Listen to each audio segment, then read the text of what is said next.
My son had no idea I was earning $38,000 a month. His wife looked me in the eye and said, "We don't need some washed-up old woman dragging us down. Tell her she's not welcome here anymore." My son said nothing, so I walked out of the restaurant I secretly owned 60% of. 3 weeks later, I exercised my rights. I'm glad you found me. Please stay until the end and let me know which city you're listening from. I love knowing how far these stories travel. My name is Helen. I'm 63 years old, and for the better part of 4 decades, I worked as an emergency room nurse in Columbus, Ohio.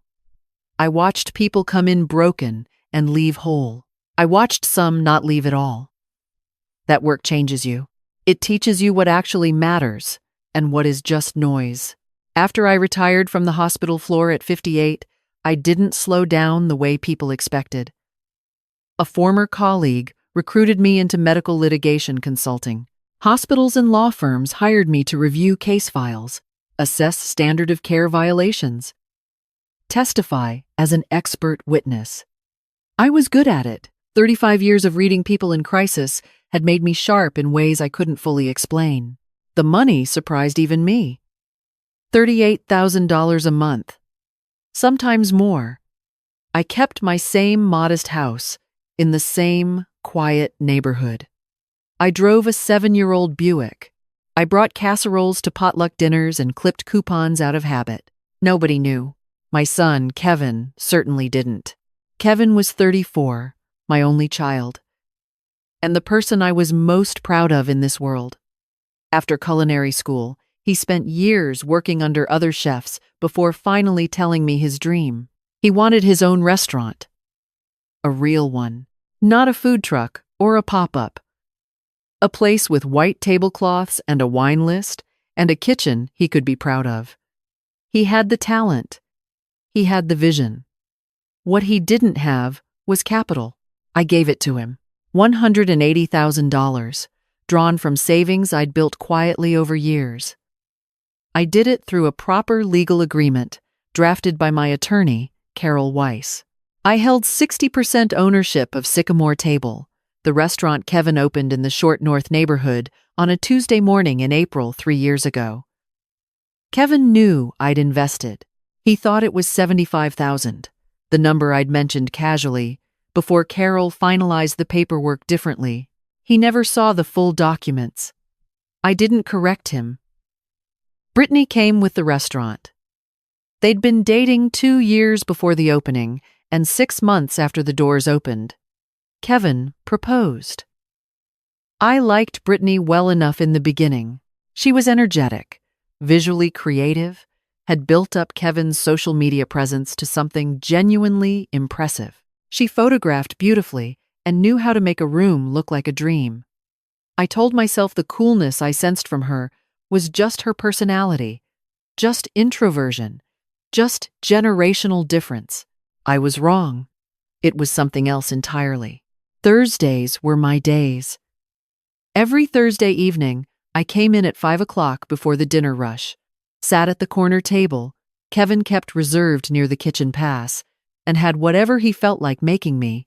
It wasn't about the food, though the food was always extraordinary. It was the hour before the chaos started, when Kevin would come out of the kitchen in his apron and sit across from me and actually talk. Those Thursday evenings were the best part of my week.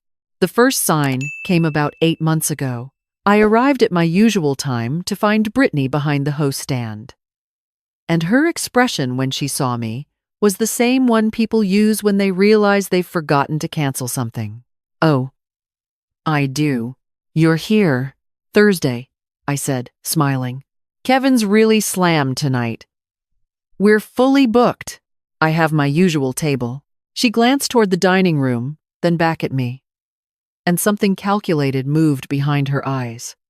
"It's just that we're trying to turn that corner more efficiently. Having a table sit occupied for 2 hours with one person isn't great for the business." I absorbed that. The business I owned 60% of. "I'll keep it brief," I said pleasantly. She didn't respond, just handed me a menu like I'd never been there before.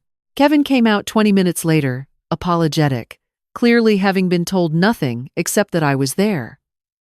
We had our usual hour. I didn't mention what Brittany had said. I told myself it was a hard night, that restaurant stress does things to people, that I shouldn't read into it. The second sign came 6 weeks later. I stopped by midday on a Wednesday, something I rarely did, to drop off a file Kevin had asked me to find. An old photo of his grandfather's diner in Cincinnati, which Kevin wanted to frame for the back hallway. I came through the side entrance the staff used, the one Kevin had given me a key to years ago. Brittany was in the small office off the hallway, on the phone, door half open. I heard her before she heard me. She shows up every single Thursday like she owns the place. A pause. No, she doesn't own it. Kevin owns it. She just helped a little at the start. She's retired, Mom. She's on a fixed income, pension, and whatever she saved up from nursing. Another pause. It's embarrassing, is what it is. She comes in here in her drugstore reading glasses and her clearance rack cardigans and sits in the corner for 2 hours nursing a glass of wine. Our regular customers are starting to wonder who the sweet old charity case in the corner is. I stood in that hallway for a long moment.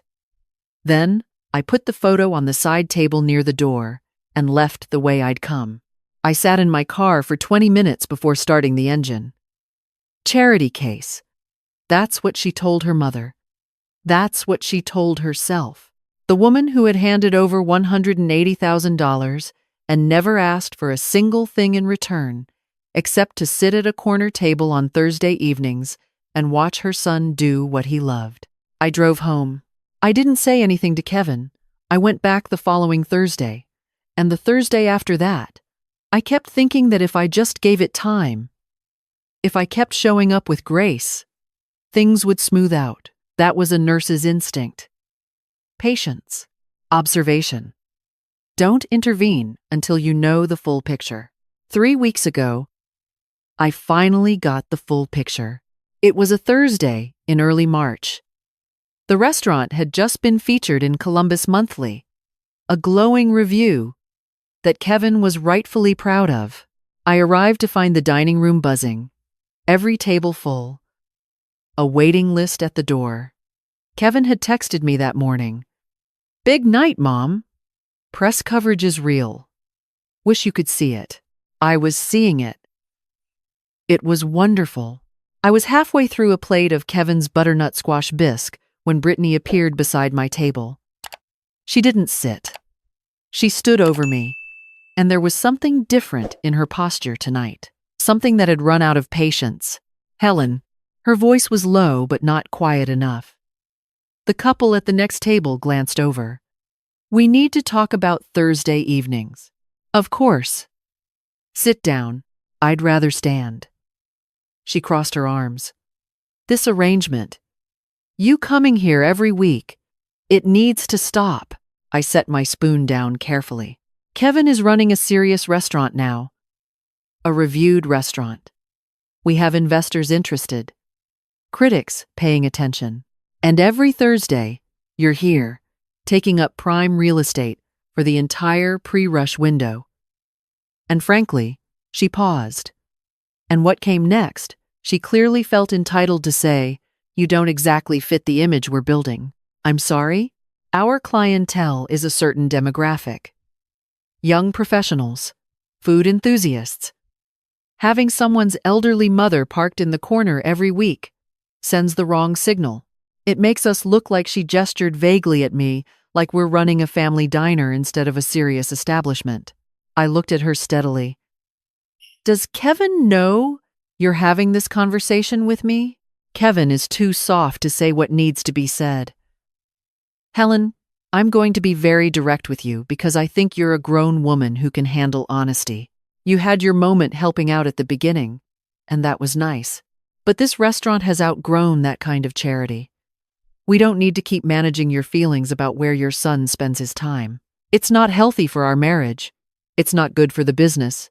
And honestly," she said the next part clearly, flatly, without apparent regret, We don't need some washed-up old nurse dragging down the atmosphere we've worked so hard to create. Tell her she's not welcome here anymore. I'm sorry, but that's just the truth. I noticed she'd shifted to third person at the end, as if I'd already ceased to be present. I looked past her toward the kitchen pass. Kevin was visible through the small window, plating something with the focus he got during service.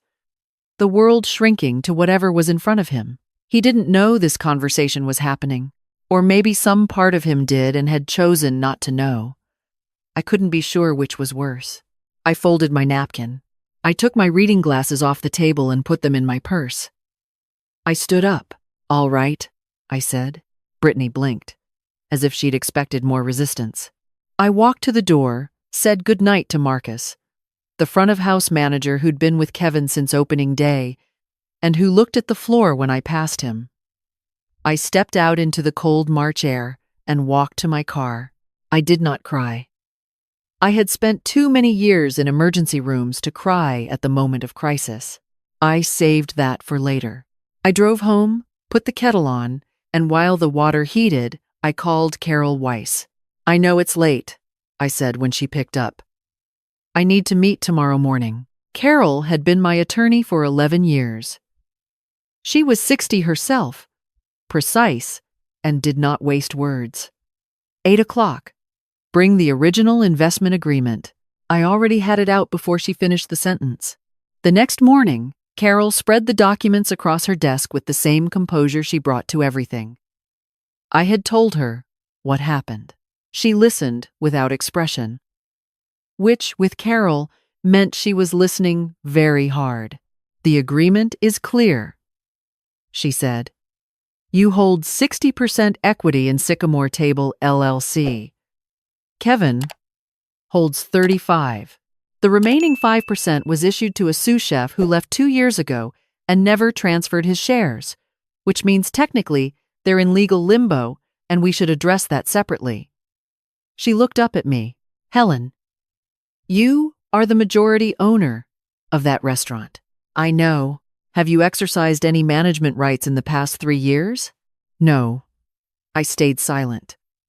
I wanted Kevin to have full operational control. That's generous.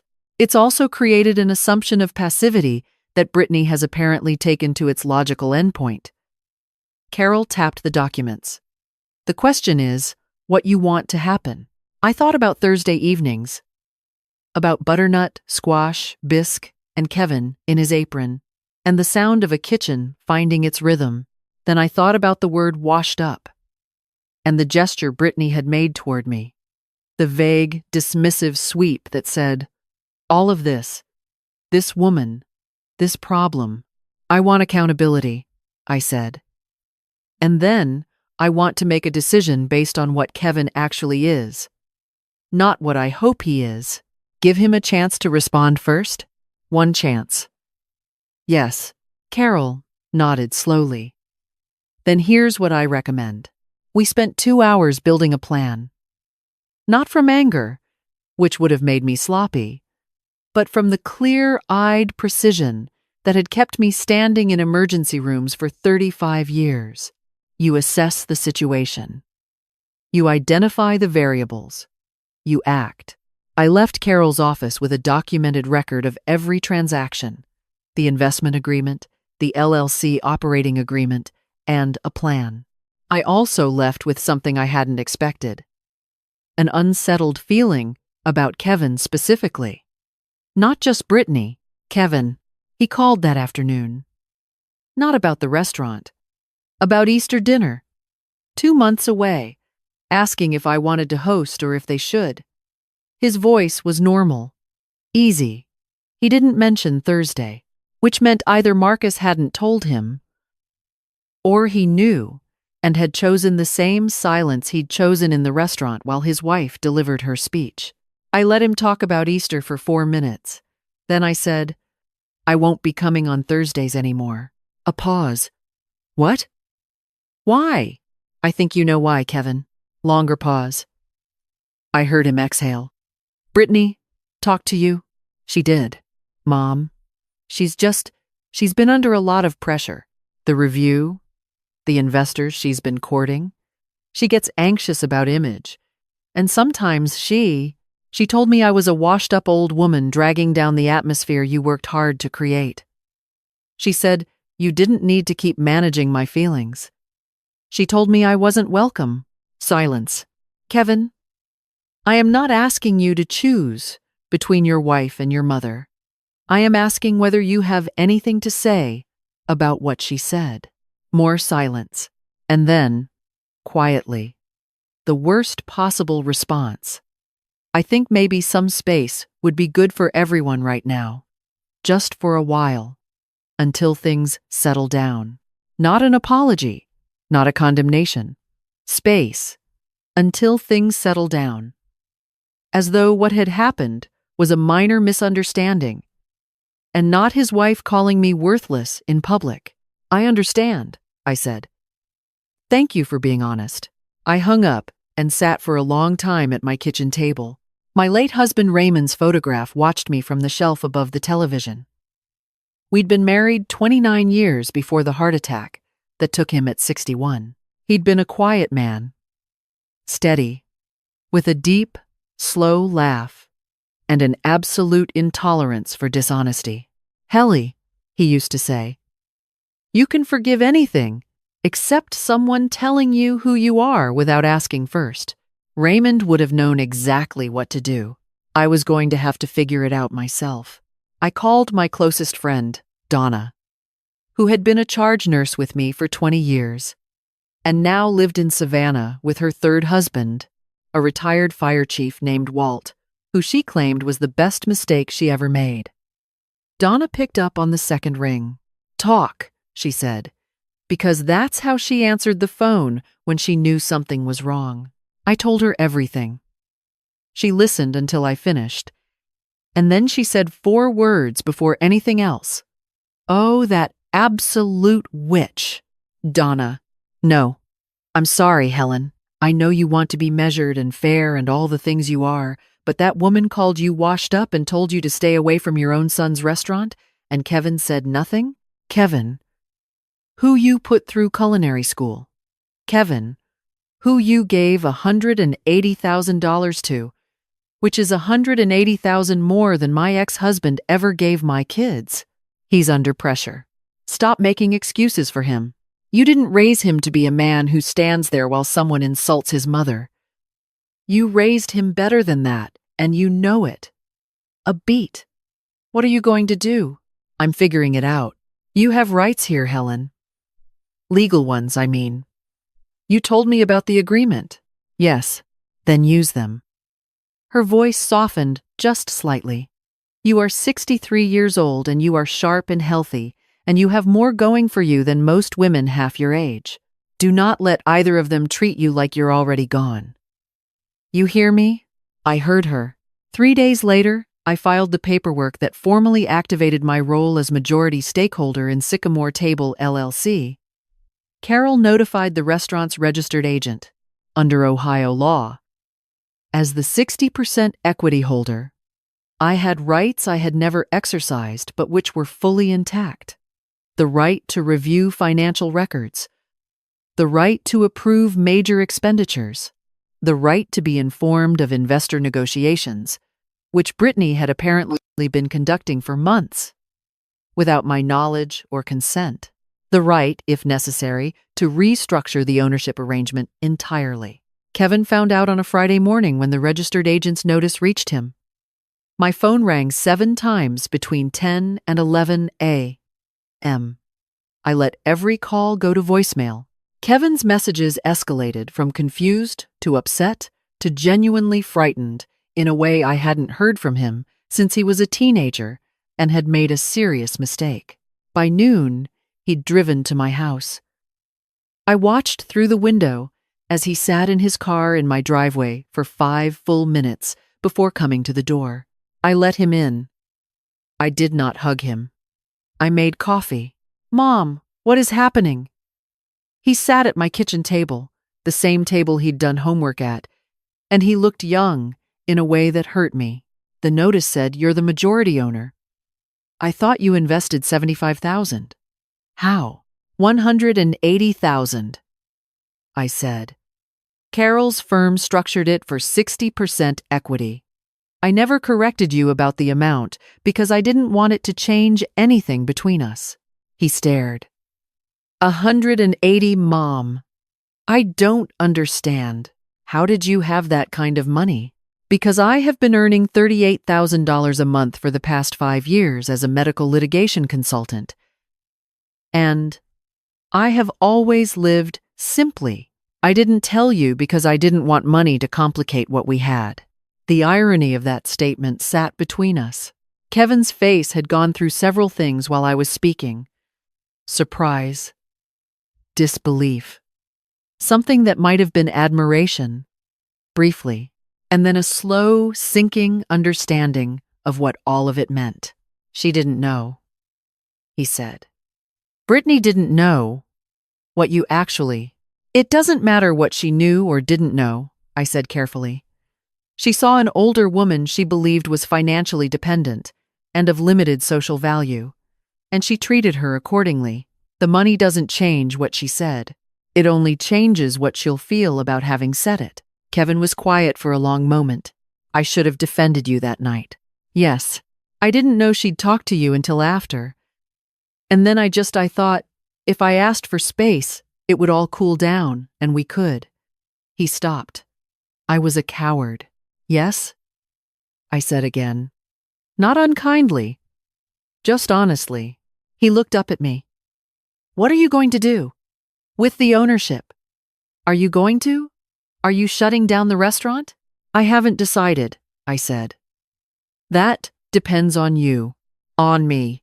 On whether you are the person I raised or the person I watched stand at a kitchen window while his wife told your mother she was unwelcome in a room I paid for.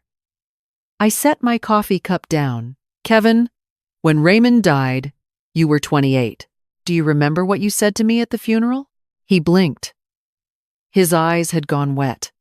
I said, I'd never let you feel alone. You held my hand in the receiving line for 4 hours. You didn't leave my side for a week. That's the man I know. I looked at him steadily. I need to know if he's still there. Kevin's face crumpled in the way that adult children's faces crumple when they realize they have failed someone who never failed them. I'm so sorry, Mom. God, I'm sorry. I don't have a good excuse. There isn't one. No, I agreed. There isn't. What can I do? For now, nothing. I need a few days. He left, looking hollowed out. I watched him from the window. The same way I'd watched him leave for his first day of kindergarten, his first day of culinary school, his wedding day, all the days I'd watched him walk away from me and told myself that was the whole point of raising someone, to let them go. The question was whether letting go meant accepting disrespect along with distance. I gave myself 3 days. Carol drafted a formal notice of stakeholder review, which I sent to Sycamore Table's business address. It wasn't an eviction. It was an audit. A rightful examination of where my $180,000 had gone and what it had built. Carol called me on the second afternoon. Helen, before you receive the financial documents, there's something I think you should see first. My investigator pulled some supplementary records as part of due diligence. All right. There's a secondary LLC registered in Ohio 18 months ago. Sycamore Table 2, LLC. Kevin is listed as primary operator. But the capitalization documents show he's been building reserves for a second location. A pause. From the record, he's been contributing a portion of Sycamore Table's profits every quarter to this separate fund. The secondary LLC lists a 60% stakeholder. I went very still. What name? Helen Patricia Morrison, Carol said. You. I sat down without being aware of doing it. Carol continued. He structured it the same way you structured the original investment. He's been setting aside your proportional share of the profits and holding them in an entity in your name. 18 months of quarterly contributions. He never drew from it. He never told anyone about it, including Brittany, as far as I can tell. The current balance in the LLC is, she paused, $241,000. $241,000. 18 months, quietly, consistently, without asking for acknowledgement or credit. My son had been paying me back without my knowledge, the same way I had helped him without his. I didn't trust my voice for a moment. He built me a second restaurant, I said finally. The fund is earmarked for it. He has a location in mind. Lease negotiations are preliminary but documented. He's been planning to present it to you, as Carol's voice was gentle, as a thank you, from what I can tell. The notes in the file say, for Mom, who believed first. I was at Carol's office within the hour. She spread the documents in front of me. It was all there, quarter by quarter. Careful, meticulous. A son's quiet reckoning with what he owed. Not an apology. Not even a gesture. Just work. Sustained, anonymous work. And then I thought of Brittany. Who didn't know about this fund? Who didn't know Kevin was building something for me in secret? The same way she didn't know I had built something for Kevin in secret. Two people keeping enormous things from the same person, each out of love and pride and an inability to ask for what they actually needed. The irony was almost too much. I called Kevin that evening. I need you to come over, I said, and bring Brittany. Is this? Are you? I'm not closing the restaurant, Kevin. A long exhale. Okay. Yeah. We'll be there in an hour. They arrived together. Brittany in a way I hadn't seen before. No careful presentation. No performance of warmth or competence. She came in wearing old jeans and a sweatshirt, her hair down, eyes that had been crying recently. She stopped just inside my front door and looked at me with the expression of someone who has run out of every option except the truth. I know about the LLC, I said. The second one. Kevin, I know what you've been building. Kevin looked at the floor. How? Carol's due diligence. He nodded slowly. He didn't try to explain it. He just stood there in my hallway and let it be what it was. You've been paying me back, I said. Trying to. You gave me everything. I can't just take that and not. You should have told me. I know. I kept thinking I'd tell you when the second location was ready, when I could hand you something real, instead of just numbers. He looked up. Mom, I'm sorry. For last week. For not saying anything when I should have. That's the thing I'm most ashamed of. I turned to Brittany. She met my eyes without flinching, which I respected. Brittany had many flaws, but cowardice in direct confrontation wasn't one of them. I said things that cannot be unsaid, she told me. I thought I knew the situation. I didn't, but I want to be honest with you. Because I think you deserve that. I wasn't just wrong about the facts. I was wrong about who you were to Kevin. And to that restaurant and I. Her voice faltered briefly. I think I was also angry at Kevin and taking it out on you, because he was always tired and always working and I didn't know where the money was going, and I thought maybe he was pulling away from our marriage for some other reason, and it was easier to be angry at you than to be scared about us. The room was quiet. That's not an excuse, she added. No, I said, but it's an explanation. And I appreciate the difference. I had Carol join us by phone for the next part. I sat at my kitchen table with my son, and his wife and I laid out what I needed. The Thursday evenings continue, I said. That table stays mine, non-negotiable. Brittany nodded immediately. The investor conversations stop happening without my knowledge. I am the majority stakeholder, and that means I am informed before negotiations reach any significant stage. Not after. Before. Kevin nodded. Absolutely. I should have been doing that from the start. Kevin, the second LLC. I appreciate what you built, but I don't want a second restaurant right now. I want you to redirect those funds into your own family's future. A real emergency fund. College savings when children come. Security that's actually yours. Kevin's expression cracked slightly. Mom, you've been working yourself to exhaustion trying to repay a gift. I gave you that money freely. I want you to receive it that way. Stop carrying it like a debt. He didn't speak for a moment. Then he said, Okay. And Brittany? I waited until she looked directly at me. You and I are going to have lunch. Alone. Once a month. We don't have to like each other in the beginning, but we are going to learn how to actually talk. Because the alternative is more of what just happened. And I don't have the patience for it. And neither does your marriage. Brittany blinked. You still want to have lunch with me? After what I said, I want to have lunch with my daughter-in-law. Whether that's who you become is still to be determined. She was quiet for a moment. Then she said, in a voice that sounded more like a real person than I'd ever heard from her, I'd like to try. Carol's voice came through on speaker. For the record, shall I document the agreement? Please, I said.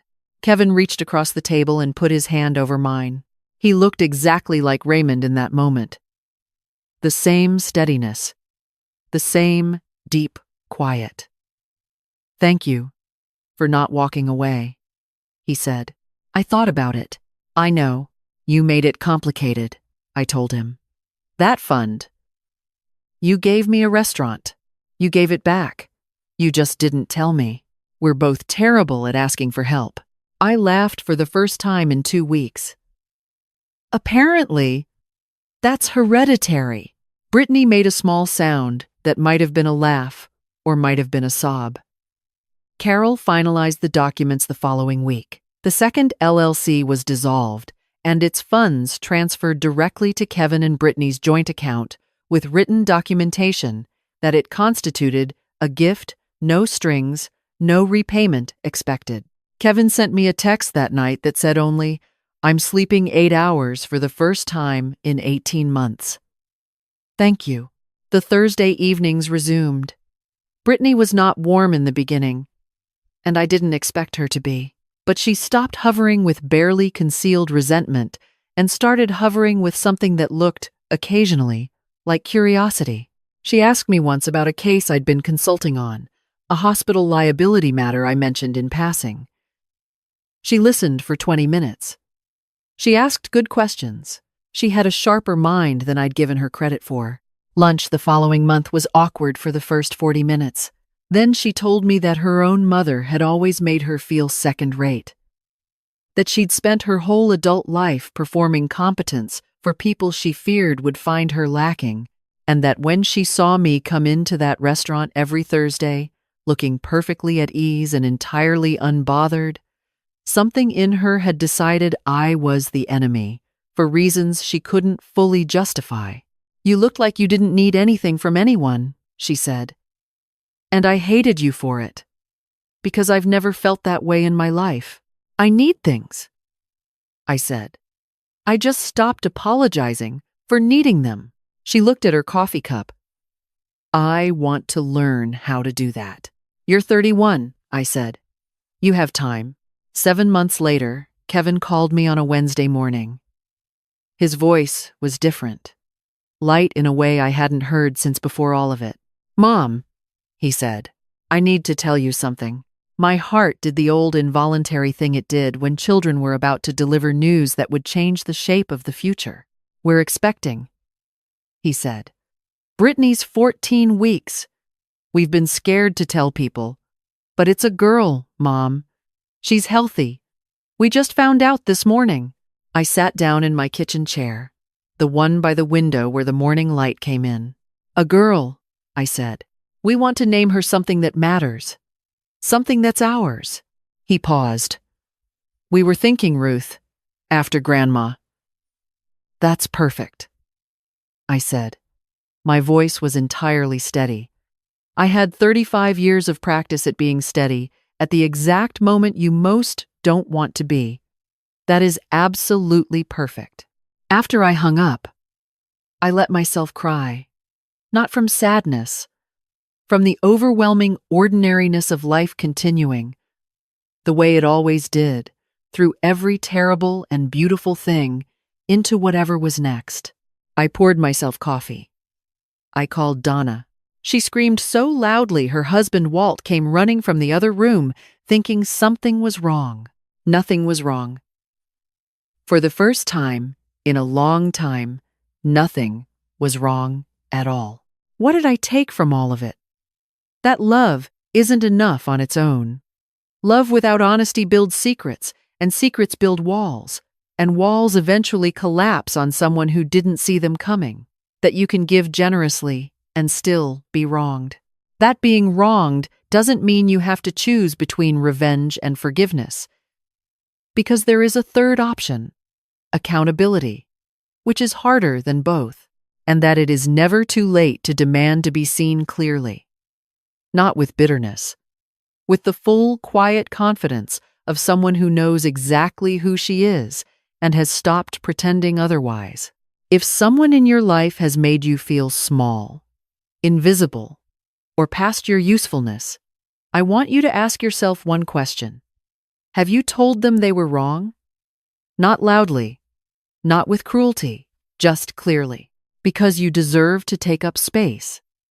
Exactly as much space as you need. Leave a comment and tell me what you would have done. And thank you, truly, for listening to my story. I hope it travels far.